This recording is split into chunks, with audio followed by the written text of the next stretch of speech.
everybody. I hope you've had a well-earned, refreshing break over the summer. I certainly have, and I hope you've managed to get away in spite of the travel challenges. What's really great is that after 19 months of writing the introduction to the bulletin to you at home, I'm now able to do it in my office. As we're now recording the introduction, I'll be able to speak to you also from my office on the 6th floor of the ICH main building. And as more and more people have been coming back into the building, I've enjoyed catching up with many of you in person, and I'm looking forward to much more of that in the weeks to come.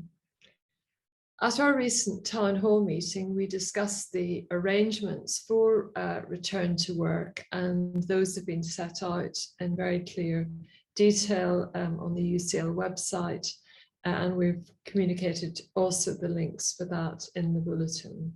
So do look at those carefully. If you've got questions, please raise them with your line manager, and we'll do everything we can to make your return to campus as enjoyable and as trouble-free as possible.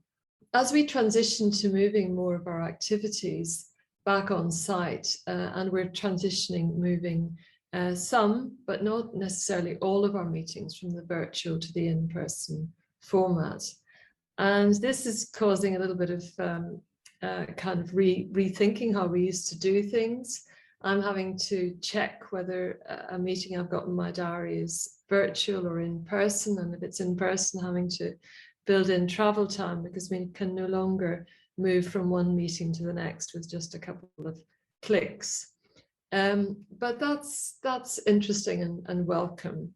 And as I'm sure is the case for many of us, a lot of national external meetings are continuing to be held virtually as organizations aware of the carbon footprint impact of people traveling across the country are actually retaining the virtual format and recognizing the benefits of that.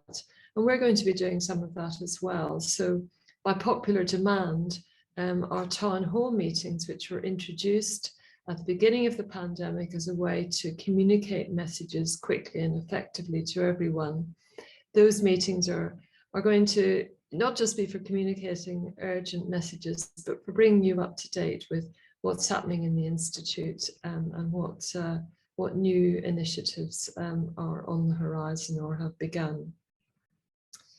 In September, earlier this month, we were very honoured at the Zayed Centre for Research into Rare Disease in Children to welcome His Highness Sheikh Mohammed bin Zayed Al Nahyan, who's the Crown Prince of Abu Dhabi, who visited the centre together with the Secretary of State for Health and Social Care, Sajid Javid, and the new Secretary of State for Education, Nadim Zahawi.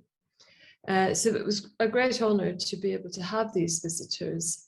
And this centre was, to a very large extent, funded by a generous gift from Her Highness Sheikha Fatima bin Mubarak, who's the mother of the Crown Prince. And we were able to show our visitors the fantastic facilities at the ZCR and to describe to them some of the cutting edge research which is conducted in the centre, including the genomic sequencing of SARS-CoV-2, which has been so critical in the UK during the pandemic. A couple of other things to mention. In the BMJ at the end of September, they profiled one of our professors, Jugnu Rahi, and in the interview for this profile, Jugnu talks about combining the role of being an ophthalmologist and an academic, about her career, about the successes and the challenges. And one of those challenges is having to contend with racial prejudice. It's a very inspiring piece.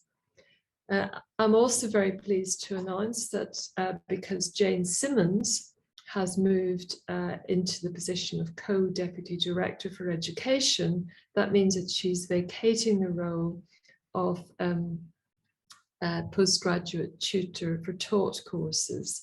And I'm very pleased to say that Helen Bruce has been appointed to that role, which is a very important leadership role in the Institute. And Jane and Helen Bedford in our bulletin have set out a very exciting piece about their plans for education as we welcome students back to the Institute of Child Health at the beginning of the new academic year.